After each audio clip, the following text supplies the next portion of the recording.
Hello दोस्तों, स्वागत है आपका आपके अपने channel Indira TV the story box में। आज हम आप सभी के सामने एक नई कहानी के साथ आए हैं। कहानी माता का हृदय हिंदी साहित्य के प्रसिद्ध रचनाकार और लेखक मुंशी प्रेमचंद द्वारा लिखी गई है। कहानी का नाम है माता का हृदय। तो आइए इस खूबसूरत कहानी की शुरुआत करते हैं। माधवी के पति की मृत्यु 22 साल पहले हो गई थी। उसके पास कोई धन दौलत नहीं थे। संपत्ति के नाम पर सिर्फ एक बेटा था जो इस वक्त जेल में बंद था। अपने उस घर में वह अकेली पड़ गई थी और उसके आंसू तक पोंछने वाला कोई नहीं था। गरीबी में डूबी और दुनिया में बिल्कुल अकेली, आंसू ही उसके एकमात्र साथी हैं। माधवी ने बड़ी दुख तकलीफ़ों को झेलते हुए अपने बच्चे को पाल पोस कर बड़ा किया था। अगर माँ बेटे को जुदा करने वाली मौत होती तो माधवी सब्र कर लेती और उसके मन में किसी के लिए क्रोध न होता। लेकिन उन्हें जुदा करने वाले तो कोई और ही थे जिनके अत्याचार को सहना उसके लिए काफ़ी मुश्किल हो रहा था। माधवी के मन में बार बार उन स्वार्थियों से बदला लेने का विचार घूम रहा था।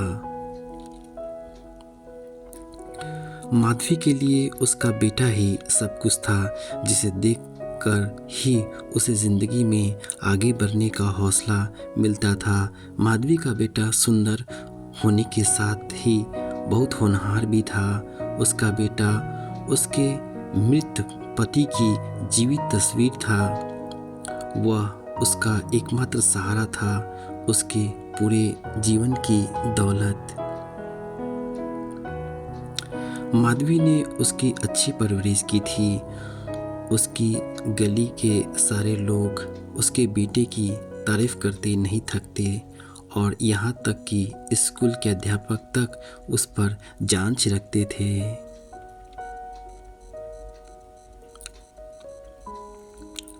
माधवी के बेटे का नाम आत्मानंद था।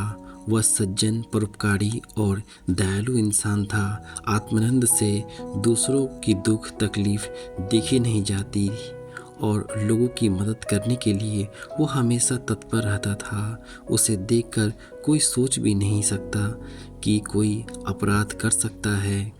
माधवी भी यही सोचकर तड़पते हुए दिन काट रही थी कि आखिर उसका क्या अपराध था। आप देख रहे हैं Indira TV the story box. Atmanand साथ ही निस्वार्थ और देश प्रेमी होने के साथ साथ कर्तव्य का पालन करने वाला इंसान था। आत्मानंद अपने काम, अपने भाषणों और अपने राजनीतिक लेखों के कारण सरकार के लिए एक कांटा था। साथ ही वह राजनीतिक में रुचि रखता था। वह अपने राजनीतिक लेखों की वजह से सरकारी कर्मचारियों की नज़र में आ गया था। पुलिस भी उसकी हरकतों पर नज़र रखती थी। पुलिस बस एक मौके की तलाश में थी ताकि वह उसे जेल की सलाखों के पीछे डाल सके। आप देख रहे हैं Indira TV the story box. जिले में हुई भीषण डकैती से पुलिस को आत्मानंद के घर की तलाशी लेने का बहाना मिल गया। पुलिस ने कुछ पत्र और लिखित लेख जब्त किए जिसके बारे में उसका दावा था कि उन्होंने अपराध को उस्काया था। जहां मिले कुछ पत्रों व लेखों को डकैती का मुख्य कारण बताते हुए उसे गिरफ्तार कर लिया गया। पुलिस ने कुछ और युवकों को भी गिरफ्तार कर लिया और आत्मानंद को गिरोह का मुखिया करार दिया गया। जिसके बाद महीने भर एक मुकदमा चला और न जाने कहां से पुलिस ने ऐसे झूठे गवाह सामने लाकर खड़े कर दिए कि कोर्ट ने आत्मानंद समेत सभी युवकों को दोषी करार दिया और 8 साल की कठोर कारावास की सजा सुना दी।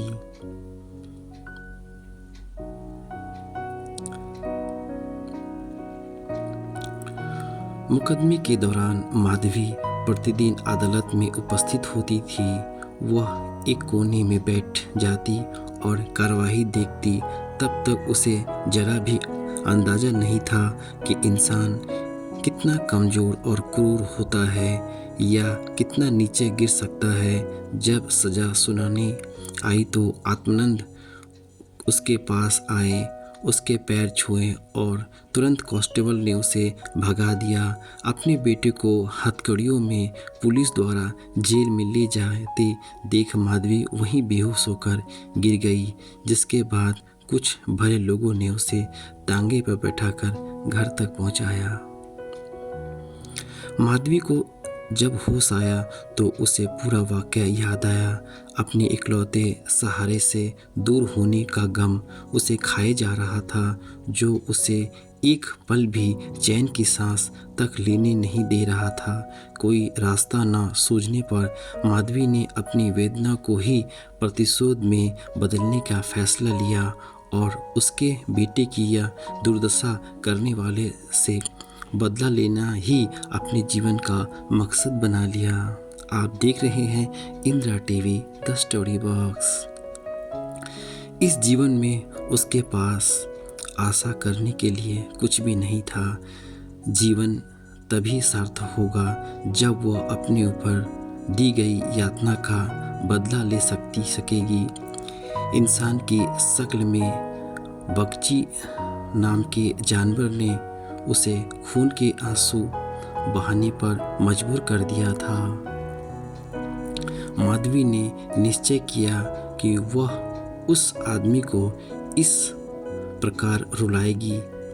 एक महिला का दिल कोमल होता है, लेकिन केवल सहानुभूतिपूर्ण परिस्थितियों में जुल्म होने पर औरत का गुस्सा किसी मर्द से कम नहीं होता। अंतर केवल इतना है कि ऐसी परिस्थिति में उत्पीड़ित पुरुष बदला लेने के लिए हथियार का सहारा लेते हैं, जबकि महिला चतुराई का सहारा लेती है। रात लंबी और उमस भरी थी, लेकिन माधवी ने उठने की कोई इच्छा नहीं दिखाई। उसके दुख भुलाए दिए गए, क्योंकि अब वह केवल बदला लेने के बारे में सोच सकती थी। वह बदला लेने का विचार था जिसने उसे घेर लिया था और वह कुछ और नहीं सोच सकती थी। माधवी के मन में लगातार एक ही सवाल घूम रहा था कि बदला कैसे लिया जाए। वह कभी अपने घर से बाहर नहीं निकली थी, लेकिन अब उसे बाहर निकलना होगा। अपने अंतरात्मा से माधवी कहने लगी कि इस दुनिया में अच्छे कर्मों की कोई जगह नहीं हो सकती है। ईश्वर ने भी निराश होकर हमसे मुंह मोड़ लिया हो। ऐसे में उन अत्याचारी को दंडित करने के लिए उसे ही कदम उठाना होगा। आप देख रहे हैं Indira TV the story box. शाम का वक्त था। लखनऊ में एक बड़ा सा बंगला झिलमिलाती लाइटों से सजा था, जहां दोस्तों की महफिल सजी थी और गाना बजाना हो रहा था। एक ओर मेज आतिशबाजियों से सजी थी तो दूसरी तरफ तरह तरह के पकवान रखे थे। बंगले के चारों ओर पुलिसकर्मी तैनात थे, क्योंकि वह बंगला पुलिस सुपरिटेंडेंट मिस्टर बख्शी का था। बख्शी ने एक बड़ा मर्ग का केस जीता था, जिससे खुश होकर अफसरों ने उन्हें तरक्की दी थी, जिसकी खुशी में जश्न मनाया जा रहा था। मार्क का केस, जिसमें पुलिस बेगुनाह युवकों को झूठे केस में फंसाकर जेल में भर देती थी। यहाँ आए दिन उत्सव होते ही रहते थे। महफिल की रौनक बढ़ाने के लिए मुफ्त में गाने बजाने वाले, आतिशबाजियाँ और आधे कदमों पर मिठाइयाँ, फल फूल उन्हें आसानी से मिल जाते थे। दौड़ धूप करने के लिए सिपाही की एक टुकड़ी हर वक्त उसके घर पर तैनात रहती थी। महफिल में गाने बजाने का कार्यक्रम समाप्त होने के बाद मेहमान अब भोजन करने लगे थे। दुकान से दावत का सामान ढोने वाले मजदूर उन्हें कोसते हुए वहां से चले गए थे।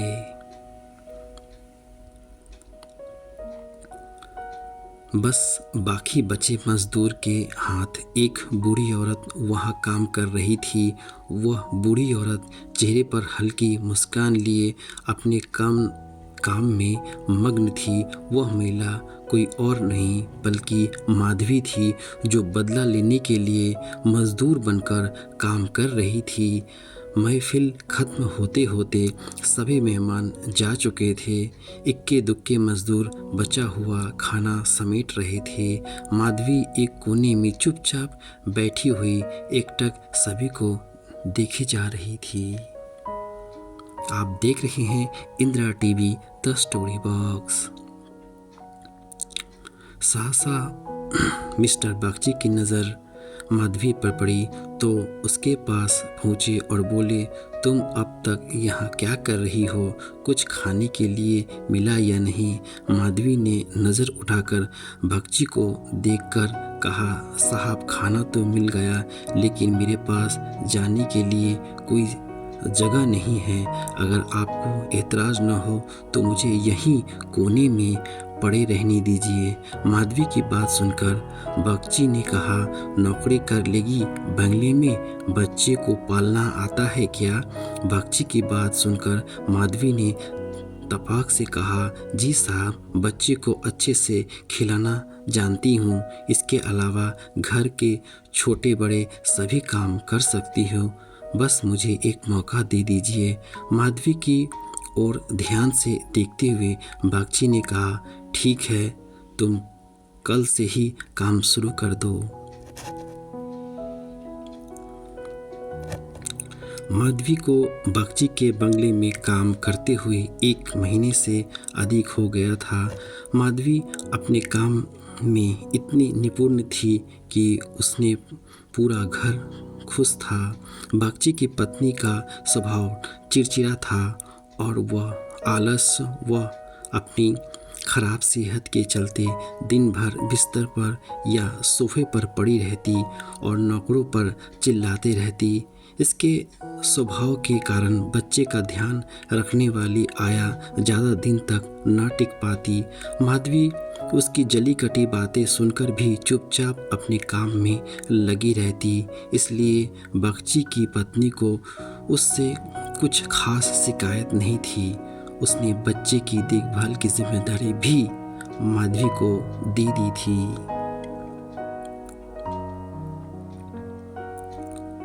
बागची और उसकी पत्नी को इससे पहले भी कई बच्चे हो चुके थे, लेकिन अज्ञात कारणों से उसका एक भी बच्चा कुछ महीनों या फिर साल भर से ज़्यादा जीवित नहीं बच पाता। इसलिए इस बच्चे पर दोनों माँ बाप की जैसे जान बसती थी। पढ़े लिखे होने के बावजूद दोनों अपने बच्चों की सुरक्षा के लिए टोना टटोका का जंतर मंतर अपनाने से परहेज नहीं करते थे। बच्चा माधवी के पास ही ज़्यादा समय बिताता। इस वजह से वह माधवी से काफ़ी ज़्यादा घुल मिल गया था। मगर माधवी कुछ देर के लिए भी उसकी नज़रों से दूर हो जाती तो बच्चा ज़ोर ज़ोर से रोने लगता। बच्चा माधवी को ही अपनी माँ समझता और वह साथ खेलती तो खेलता, वह दूध पिलाती तो पीता और सुलाती तो ही उसे नींद आती। अपने पिता को तो बच्चा जैसे कोई अजनबी समझता और माँ उस पर ध्यान नहीं देती थी। माधवी को लगा कि बड़े घर में काम करने से तनख्वाह अच्छी खासी मिल जाएगी, जिससे महीना का खर्च पूरा हो जाएगा। लेकिन यहाँ तो नौकरी से हर एक पैसे का हिसाब लिया जाता। एक दिन बच्चे को गोद में उठाए माधवी ने मालकिन से कहा कि बच्चे के लिए कोई खिलौना गाड़ी मंगवा देती तो अच्छा होता। माधवी की बात सुनकर मिसेस बगची ने कुंठित स्वर से कहा, कहाँ से मंगवाऊँ इसके लिए खिलौने गाड़ी? हाथ में रुपए भी तो होनी चाहिए। इसका खिलौना 10 या 20 रुपए में आएगा और इतने रुपए कहाँ है हमारे पास। आप देख रहे हैं Indira TV the story box. Madhavi ने मिसेस बगची की ओर गौर से देखकर कहा, मालकिन खिलौना ही तो है। माधवी की बात सुनकर मिसेस बगची ने कहा, अब तुमसे क्या छुपाना, दरअसल तुम्हारे मालिक की पहली पत्नी से 5 बेटियां हैं जो इलाहाबाद के एक स्कूल में पढ़ रही है। 5 कुमारी है और उसकी पढ़ाई लिखाई दूसरे खर्च में इनका आधा वेतन चला जाता है। ऊपर से लड़कियों की शादी करवाने के लिए कम से कम 25,000 रुपये लगेंगे। अब कहाँ से लाएं इतने पैसे? आप देख रहे हैं Indira TV the story box. Mrs Bagchi की बात सुनकर माधवी बोल पड़ी, मालिक तो घूस भी तो मिलती होगी ना। माधवी यह कहकर चुप हो गई। मिसेस बगची से गहरी सांस भरते हुए कहा, ऐसी कमाई में बिल्कुल बरकत नहीं होती। काली कमाई का पैसा एक हाथ आता तो दूसरे हाथ चला जाता है। आप देख रहे हैं Indira TV the story box. जैसे जैसे दिन बीतते जा रहे थे, माधवी के मन में उस बच्चे के लिए स्नेह और भी बढ़ता जा रहा था। कभी कभी बदला लेने की बात याद आती तो वह क्रोध से भर जाती और फिर बच्चे को देखकर शांत हो जाती। वहाँ रहते हुए माधवी मिस्टर बगची के परिवार की स्थिति से वाकिफ हो गई। कई बार तो वह अपना दर्द भूलकर उसके परिवार के लिए चिंतित हो जाती और उसका मन दया से भर जाता। माधवी सोचती रहती, मालिक आखिर 5 बेटियों की शादी कैसे कराएंगी? ऊपर से पत्नी बीमार रहती है, बच्चा छोटा है, ज़रूर उनके परिवार पर अभिशाप है, वरना इतना सब होने के बावजूद कौन दुखी रहता है।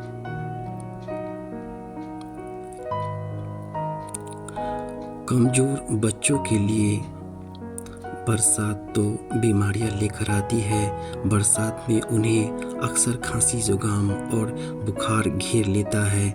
ऐसी ही बरसात में माधवी एक दिन किसी काम से अपने घर चली गई। पीछे से बच्चे ने रो रो कर पूरा घर सिर पर उठा लिया। कुछ देर गोद में उठाने के बाद मिसेस बगची ने एक नौकर को उसे टहलाने के लिए सौंप दिया।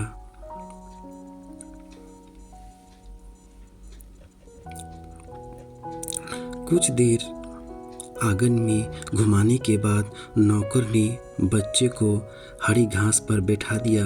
बारिश के पानी से ज़मीन गीली थी और बच्चा ऐसे ही कई घंटों तक पानी में खेलता रहा।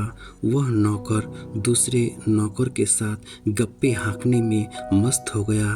काफ़ी देर बाद जब नौकर को ध्यान आया तो वह बच्चे को फटाफट भीतर ले आया और उसके कपड़े बदलवाए।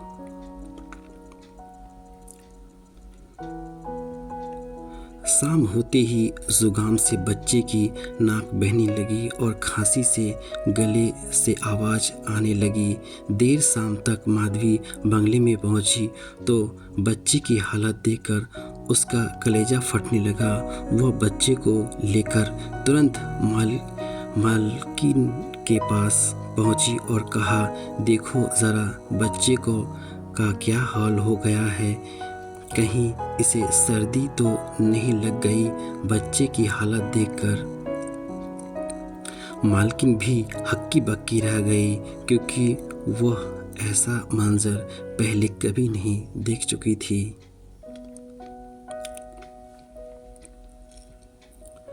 मिसेस बख्शी ने तुरंत नौकरों से आग जलाने को कहा। मिसेस बख्शी और माधवी दोनों पूरी रात बच्चे को पीठ ठीक करने में जुटे रही। दोनों की आंखें से नींद जैसे कोसों दूर थी। ऐसे में सवेरा कब हो गया दोनों को पता ही नहीं चला। मिस्टर बख्शी को जैसी बच्चे की बीमार होने की खबर मिली, वह डॉक्टर को लेकर सीधे घर पहुंचे। 3 दिन में बच्ची की हालत में सुधार आने लगा, लेकिन वो काफ़ी कमज़ोर हो गया था। बच्चे का ख्याल रखने में माधवी ने दिन रात एक कर दिया। यह वही माधवी थी जो परिवार का सर्वनाश करने का संकल्प के लिए उस घर में आई थी और आज उसी घर के चिराग की सलामती के लिए दिन में 1000 बार ईश्वर से दुआएं मांग रही है। शायद माधवी की दुआओं का असर ही था कि बच्चे की सेहत में धीरे धीरे सुधार होने लगा।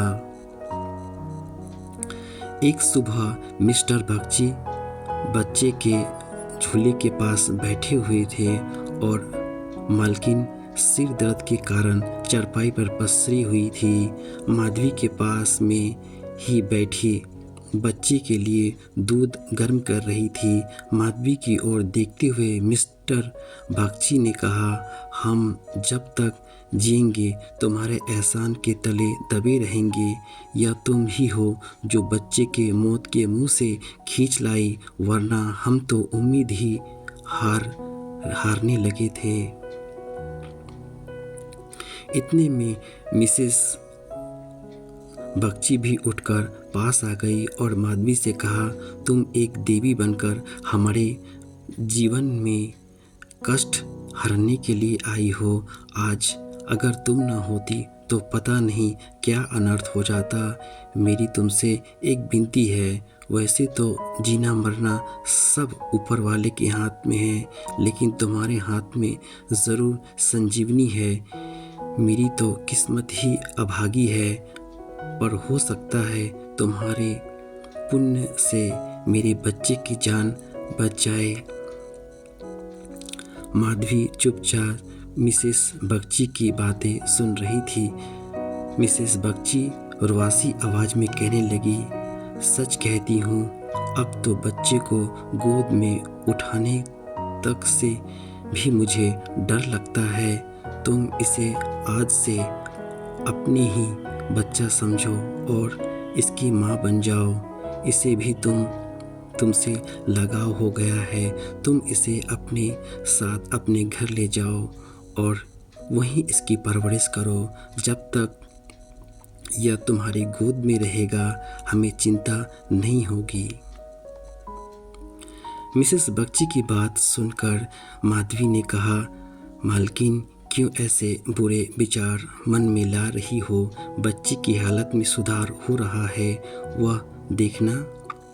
भगवान की इच्छा से सब कुशल मंगल होगा। इतने में मिस्टर बख्शी बोल पड़े, नहीं बूढ़ी माँ, मेरा दिमाग भले ही इन बातों को ढकोसला करार देती हो, लेकिन मन का एक ऐसा कोना इस पर विश्वास करना चाहता है। मेरी अपनी माँ ने मुझे पैदा होते ही एक धोबिन को बेच दिया था, क्योंकि मुझसे पहले मेरे 3 बड़े भाइयों की मौत हो चुकी थी। इसलिए मेरी जान बचाने के लिए उन्हें जो उचित लगा उन्होंने किया। अब बारी हमारी है और हमसे जो बन पड़ेगा हम करेंगे। तुम इसे आज से अपना ही बेटा मानो और इसे साथ ले जाओ। हमें जब भी इसे मिलने का मन होगा चले जाएंगे और खर्च की चिंता ना करना। इसकी पूरी परवरिश का खर्च हम समय समय पर तुम्हें भेजते रहेंगे। मिस्टर बख्शी से कहा, मैं जिस पेशे में हूँ, मुझे ना चाहते हुए भी कई कुकर्म करने पड़ते हैं। झूठी सहाराते बनकर निर्दोषों को फंसाना पड़ता है। उसकी और उसके परिवार की न जाने कितनी बद्दुआएं मेरे सिर पर है। मैं जानता हूँ कि बुराई का फल अच्छा नहीं हो सकता, लेकिन मैं लोभ में आ ही जाता हूँ। अगर मैं ये सब ना करूँ तो नालायक करार देकर मुझे निकाल दिया जाएगा। अंग्रेज़ों को जहाँ 100 खून की माफ़ होते हैं, लेकिन हम हिंदुस्तानियों की एक गलती भी हमें भारी पड़ सकती है। इसलिए मेरी विनती है, हमारे बेटे को स्वीकार कर लो। माधवी को भी उस बच्चे से बेहद लगाव था, इसलिए वह खुशी खुशी मान गई। गदगद होते हुए माधवी ने कहा, आप दोनों की अगर यही इच्छा है तो मैं बच्चे को अपनाने के लिए तैयार हूँ। मुझसे जो बन पड़ेगा मैं करूँगी।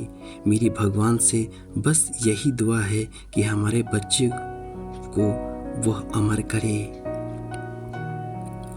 बड़ी देर से बच्चा आराम से झूले में सो रहा था। चादर से उसका मुंह ढका हुआ था। माधवी ने दूध गर्म कर बच्चे को पिलाने के लिए जैसे ही उसके मुंह से चादर को हटाया, उसके मुंह से जोर जोर से चीख निकल गई। बच्चे का पूरा शरीर ठंडा हो चुका था और चेहरा पीला पड़ चुका था। माधवी ने जल्दी से बच्चे को गोद में उठाया, सीने से चिपका लिया और जोर जोर से रोने लगी। बच्चा का निधन हो चुका था। बच्चा सभी को छोड़कर भगवान के पास जा चुका था। दिन भर पूरे घर में मातम पसरा रहा और रोने की चीख पुकारों से जैसे पूरा घर कौंध गया हो। मिस्टर बगची और उसकी पत्नी का भी रो रो कर बुरा हाल था। माधवी जो खुद बच्चे को खोने के दर्द से तड़प रही थी, उन दोनों को सांत्वना दे रही थी। माधवी उनसे कह रही थी, अगर उसके बस में होता अपने प्राण देकर भी वो बच्चे को बचा लेती, लेकिन ऐसा संभव नहीं है। माधवी बारी बारी से दोनों को समझाती थी, यदि अपने प्राण देकर वो बच्चे को जीवित कर सकती तो इस समय अपना धन्य भाग समझती। वह अहित का संकल्प करके यहाँ आई थी और आज जब उसकी मनोकामना पूरी हो गई और उसे खुशी से फूले न समाना चाहिए था, लेकिन उससे कहीं घोर पीड़ा हो रही थी जो अपने पुत्र की जेल यात्रा से हुई थी। भले ही माधवी जो अपना बदला लेने आई थी, बच्चे की मौत का दृश्य देखकर वह सब कुछ भूल जाती है। रुलाने आई थी और खुद रोती जा रही थी। उसका बदला, क्रोध, सब कुछ उसकी आंसुओं की धारा में बहती चली गई।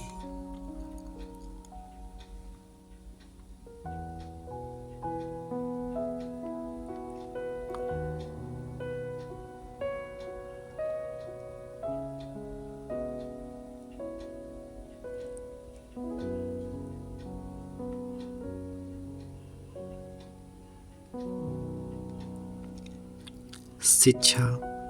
सच कहते हैं, माँ का दिल दया का सागर होता है, जिसकी निर्मलता को कोई भी मैला नहीं कर सकता।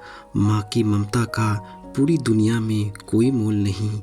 माँ अपने बच्चे की तरफ नहीं देख सकती और बच्चे की ममता के आगे वो अपना सारा क्रोध भूल जाती है।